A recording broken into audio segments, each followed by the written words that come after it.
This segment brought to you by Kansas Regenerative Medicine Center. Your stem cells, your health, your life. Good Wednesday morning, coming to you this morning from my second High Plains kitchen because, one's just not enough for me or my alter ego, Dixie Lee. Drinking from my Festus coffee cup. How Kansas is that? Even though this actually is from Las Animas, Colorado, the childhood home of Ken Curtis, who was near and dear to so many of us as Festus on Gunsmoke for so many years. So what a fantastic show. And as you can see, I'm surrounded by some of my favorite things, dishes. But these are pretty special dishes, so we'll talk about those in just a minute. We were in Boggs Hill, Colorado, near Las Animas, the home of Kit Carson, of the Boggs family, who adopted Kit Carson Kit Carson's children after he and his wife Josefa passed away within a month of one another. So sad. And the Boggs family took in the Carson children and raised them, and so cementing the ties between the Boggs and the Carsons forever. Really wonderful historic site. It is a state site, some really devoted volunteers there, and of course it is a site on the Santa Fe Trail. So something that's very special to me. And of course that was also part of the Kansas Territory at one time. So that's another big connection we have. So if you have a chance and you're going out that way, head out to Boggsville sometime and walk around the Prowers home and the Boggs home and make a little donation. Our local historic sites really struggle with maintenance, with salaries, all those things. So when you can, make a contribution.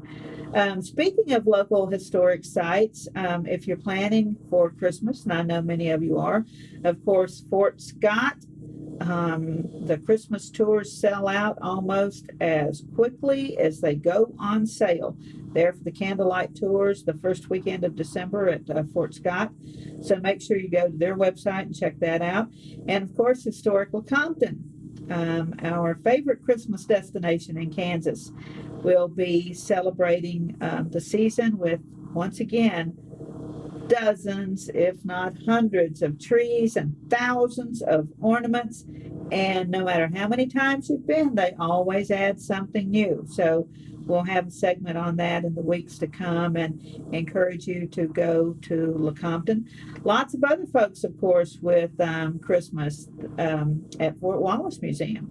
Last year we did a kind of a Christmas at the Fort Day that lit up to our annual Christmas service at the Lutheran Church there on the Fort Wallace Museum grounds. Just lovely, lovely, lovely, lovely. And it's kind of an open house all day, and it's just warm and fun, and so I hope you can plan to join us too. I think the first is on Sunday this year, so that's kind of messing with a lot of people's dates. What constitutes the first weekend? Is that the first Sunday or the first full weekend? So you better check Facebook pages and websites to make sure you get the right days.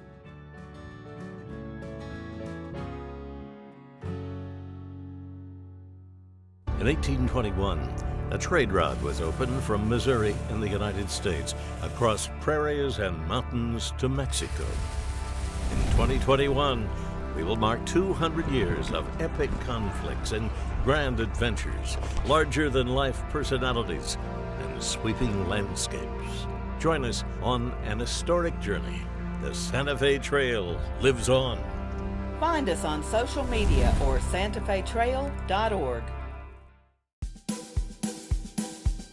Okay, looks like it's time for our tour. Welcome to the Fort Wallace Museum.